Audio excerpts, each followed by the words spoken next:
Malenica, 3 Borna Barišić, 4 Mateo Barać, 5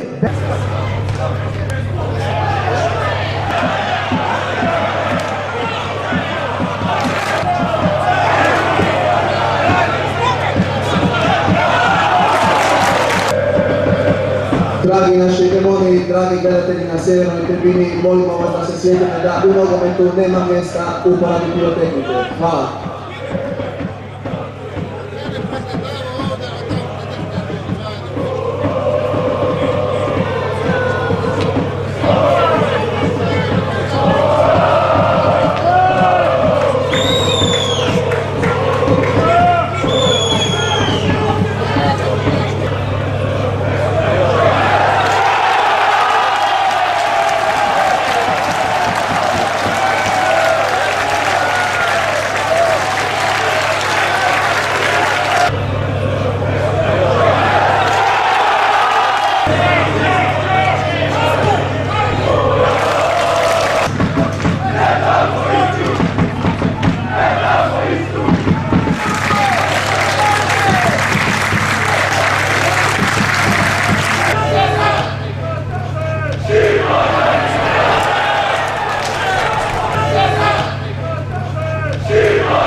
Želim čestitati svom kolegi i prijatelju na ovom svemu što je iznad pola godine. Mislim da je to situacija ne može biti gora. Jednostavno, baviti se sa ovoliko problema i sa stvari koje zapravo ne bi trebali biti normalno u nogometu. Svaka čast na to što je izvukao, svaka čast svih igrača koji su to izvukli. Mi smo imali nekakvu sličnu situaciju u Osijeku, tako da znam kako se osjećaju.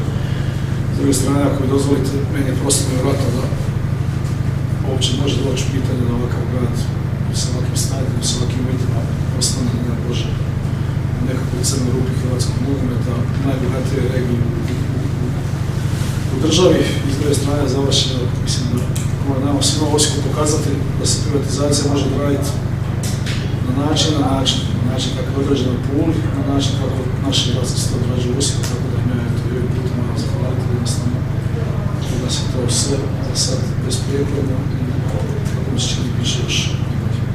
Tako da ništa, želim svima sretan Božić, novu godinu, želim isti, naravno da iznađe rješenje i da ne budemo se toliko susrećeni i naravno. Šta osjećaš dakle u ovom trenutku, olakšanje ili? Pa gledaj, iskreno, mislio sam kad David Šović imati olakšanja i nemam nekako olakšanja, možda ajde ne mora sutra doći na trening, pa opet razgovara sa igračima i svaki dan taj razgovor i više ne znam šta nije svega bilo, gdje će ko spavati ili ne znam šta, ali gledaj, mislim, neizvjesnost, mislim iskreno, zabrinut sam jer, ne znam, do sad se nije ništa desilo pozitivno u tom smjeru oko kluba i bojim se sve manje vremena, a uzo je i pol sezona završila, dolazi novi dio, treba bi saznat pripreme, ne znam koga, šta i treba, mislim, gledajte, to je posao, sad mi smo borili za ostanak, sad meni je otišlo, ne znam, 7-8 igrača, možda i više, ali treba nadići što imaš sada igrače kvalitetne, ima igrača, mislim, nema da se zavara, ali ja gledam da to se kratko vrijeme, ne znam što će se dešavati. Ja sam govorio u sportskom smislu, znači u mom dijelu posla, a ne u ovom dijelu, drugom dijelu posla, što se u klubu dešava. Znači. Jedno olakšanje, ali mislim, ne znam kako bi rekao što da. Mislio sam da kad završi tako da ću stvarno osjećati se zadovoljno.